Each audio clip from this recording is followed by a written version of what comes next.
My cousin claims he was abducted by a medical team of unknown beings. He's a pretty serious guy, so I asked him to explain what he meant. He told me that's why he walks with a limp, from surgery done by some unexplained creatures. I began laughing as he told me, "Okay, I won't explain anything else," in a serious tone. He usually gets angry when someone won't let him explain the truth, so I thought he might not be lying. I apologized for laughing and asked him to continue, as I had become quite intrigued now by what he claims was an abduction of some sort. He said it began one day when he was outside his porch climbing on the large brick wall out front his house. His father would always warn him not to climb the wall, as he could fall backwards and injure himself. It was an after-school evening, and all the siblings had finished their homework after school. They were outside playing when my cousin slipped while skipping across the brick wall, and his body weight sent him backwards, landing around 8 feet below on a cement slab straight on his back. He managed to protect his head, landing with his hand, but his lower back took all the weight of the fall, leaving him unable to move on the floor, crying for help. Upon impact, he lost his breath and stood there for a few seconds, trying to regain his breath as he felt the sensation of suffocation. He began to turn purple when all of a sudden he was able to take one large breath as he called for help while he lay on the floor, unable to move. His legs had a severe tingling sensation that felt like a jolt of electricity. It would run from the top of his head down to the bottom of his feet. Attempting to get up, he could only move his head around. During the attempt, he felt a large, sharp pain run through his lower back, which made him instantly black out. He felt like he was in a vivid dream, state half awake and half asleep. He could no longer feel pain and felt extremely relaxed. He could hear his siblings in the distance calling for his mother's help, that Max had fallen on his back, climbing on the cement wall. I could no longer hear nothing, he explained. At that moment, I could hear the sounds of beeping noises and thought to myself I must be in a hospital. As I slowly opened my eyes, I could see hospital equipment all around me. Everything was blurry as I slowly woke up and began to glance around the room. I had no idea where I was, and the last thing I remember was falling off the cement wall straight on my back. I looked around the room and could see nobody there. No nurses, my parents, or siblings weren't here. I began to get scared and wondered which hospital I was at. I remember going to our local hospital when my grandparents had passed away, and this definitely was not the same place. All the equipment was a shiny metal color I had never seen in my life. I was quite impressed with how nice the silver light color was, since I can't really explain it in words. There were no windows in my room, and just a few other hospital beds across the room that were empty. I could wiggle my legs. I looked down and saw my toes moving, but I had a huge apparatus around my waist. It was holding me down in the bed, and I began to wonder how bad I injured myself. I knew I wasn't dreaming, as I could pinch myself and began mimicking my favorite song, which let me know I wasn't dead or in some dreamlike state. I sat there for what felt like hours, and still nobody was ever seen. I didn't have a help button as I looked around my hospital bed and noticed my arms were also tied down. I figured they had tied me down in case I woke up in a state of panic and began attempting to get out of bed. But I had no idea what type of hospital treatment this was for a kid who just had a bad injury. At that moment, I hear a noise opening the door as I glance over and see a man in a military uniform open the door. Nobody in my family is in the military, so I began to wonder why this man is here at my door. As he stood there, I asked him where I was and where my parents are. He completely ignored everything I said, almost as if he couldn't even hear me. He stood in the doorway for around 20 minutes when I could hear the doctor walking down the hall. The doctor didn't enter the room, but stood at the large glass window that was from the floor all the way up to the ceiling. My heart jumped out of my chest when I looked at the doctor. This wasn't a human, and if it was a human, they were wearing one of the most scary, realistic costumes I have ever seen in my life. It was around the same height as an adult, but I could see they had a bunch of eyes all bundled up in one, similar to a fly or spider eyes. The head was shaped like an almond, and they had extremely large, broad shoulders, larger than a professional football player. I began shouting, "What's going on? Who are you?"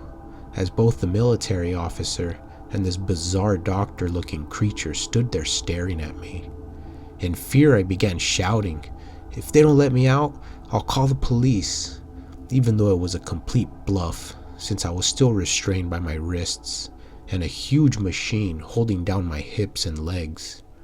I felt like this was straight out of a movie, and I had no idea where I was and what was happening, and nobody would explain anything to me. A nurse finally walked in and was carrying a tray with basic hospital foods like yogurt and applesauce with broccoli and noodles. I began asking the nurse for help to explain what was happening, as I noticed the nurse was moving robotic. This wasn't even a real nurse. It was some sort of human-like robot that I couldn't even tell until I saw her up close. I began to lose hope, as I couldn't get any answers from anyone, and I was a prisoner in some sort of laboratory in a random location. The only real human was the military officer, who wouldn't even look at me when I yelled for answers. I began slouching my head, as I could feel the tears running down my face. I felt hopeless and didn't know what to do. All I could do is lay here in this place and wait to see what happens to me. Another doctor had arrived and stood at the window, which was the same type of creature as the first doctor, but stood far more taller. He was at least 2 feet taller than the military officer, who was a big guy himself. They both stood there watching me through the window, holding some sort of holographic tablets in their hands. At that moment, I heard a soft, calm voice directly in my head. I freaked out and said, "What was that?" out loud, as the voice began to explain to calm down, that everything is okay. I shouted, "Who's saying this?" as I could hear a mysterious new voice in my head telling me to calm down. They explained it was the doctor on the other side of the window, that she could only communicate with me through thoughts. I began to think I was taking part of some top-secret military project when the voice in my head began to explain, "Max, you injured your spinal cord, and it broke. We have done a full restoration on your entire nervous system and repaired the damage. You will be back with your family and friends soon." I replied in fear out loud, "Who are you, and how are you talking to me?" as I received no further response. I sat there silently, in a state of shock. I had no idea how they spoke to me directly through my head, in some sort of telepathic communication.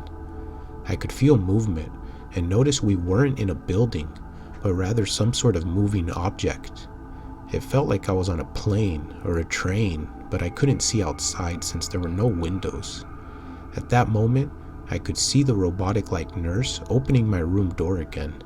She began to press some buttons on the large machine around my waist when a sharp blue light beamed out of it, and I could feel my entire body go into a state of paralysis. I was wide awake, but I couldn't move anything.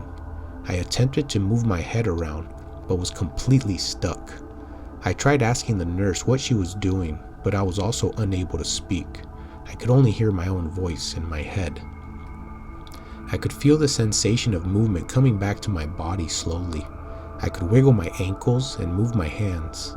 I noticed I was no longer tied up, and they had removed a large piece of equipment around my waist that was holding me down to the bed. The nurse was standing by my side, and she put her hand out, signaling me to stand up. I reached out as she helped me get out of the hospital bed, where I would notice I could walk and everything felt like normal. She began to signal me to walk outside the door, as I could see the military officer walking back down the hallway towards my room. I walked out the door, slightly limping, with the nurse walking in front of me, as the officer walked behind me carrying a large weapon that didn't look like a normal gun. The nurse signaled me to walk through the door. As I turned the knob, I could see my parents sitting in the room. I smiled and attempted to walk towards them and completely blacked out at that moment. Everything was blacked out, but I still had a sense that I was awake. I was in some sort of dream state of lucid dreaming, where it felt like a dream, but I knew I wasn't asleep. I could hear my sibling's voice in the background and began to wonder what was happening. Why is all these strange encounters happening to me now? At that moment, I hear my mother's voice telling me, "Max, wake up, honey." As I woke up, I could see my mother's face standing above me, waking up as I laid in my bed. I was in my room and jumped out of bed as I began to hug my mother as the tears ran down my eyes. I explained to my mom everything that happened as she told me, "I think you were dreaming, honey." I told her no, I wasn't, it's all true. My mother explained to me that my siblings had ran in the house a few hours ago, telling me I had fallen off the wall. When they went to look for me, I was missing. They began searching the area, and I was nowhere to be found. After a few hours, I walked out of the woods back to the house and walked straight to bed and fell asleep. My mother thought I was confused and got lost in the woods after falling off the wall, and had already called the local law enforcement to let them know I had arrived back home. To this day, I don't know what happened or where I was taken. I think I was abducted by some sort of alien species that repaired my broken spinal cord. When I check in the mirror, I can see a small scar going across my lower back as if I had some sort of surgery, which confirms to me my experience was real. Nobody believes me when I tell my story, but I know what I encountered, and I have no reason to lie about it.